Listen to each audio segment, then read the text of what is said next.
Ilagay mo ito sa ilalim na iyong unan at sobra siyang mabaliw sa sobrang pagkamis sa iyo. Hello mga guys, kumusta kayo? Panibagong araw, panibagong video na naman tayo. Sa araw na ito ay isa na namang video ang aking ituturo sa inyo ng simpleng gabay o simpleng pamamaraan na makakatulong sa atin.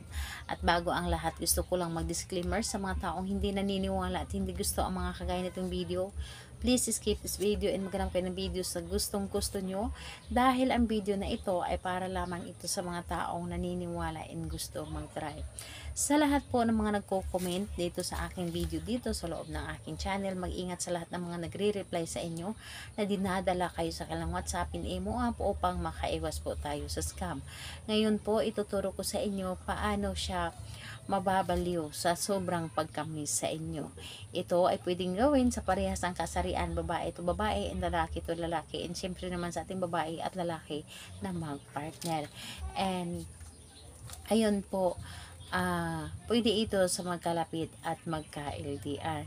And sa ating gagamitin naman dito is, kailangan mo lamang dito maghanda ng isang larawan.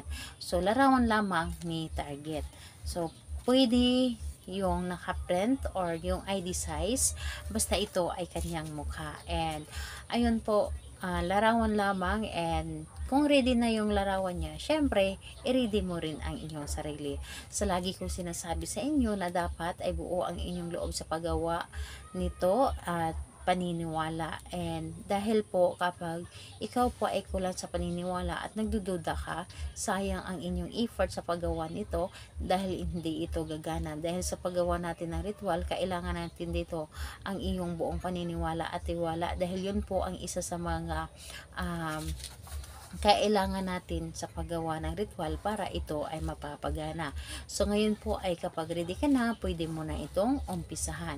So dito po sa larawan niya ay iyo lamang itong titigan. Iyo lamang itong titigan at kausapin mo lamang. At ito ay iyong halikan.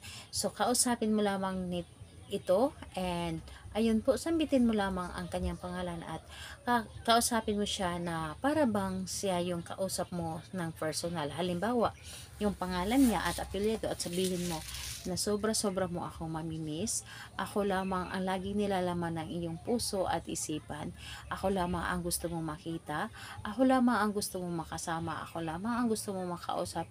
Ako lamang ang mamahalin mo habang buhay.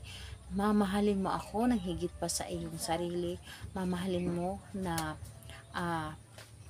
walang kahati. Ako at ako lamang ang mamahalin mo habang buhay. So, ayun po, yun lamang ang sasabihin mo, at pagkatapos noon ay iyo itong halikan ang kanyang larawan. Yung tipong halikan mo siya na yung feel na para bang siya yung hinahalikan mo sa personal. So, pagkatapos noon, ito ay ilagay mo sa ilalim ng inyong unan at ito ay iyong higaan ng 3 araw. And asahan ninyo, yung taong ginawa mo nito, laging kakabahan, lagi kanya may miss, at ikaw lamang ang gusto niyang makita sa araw-araw.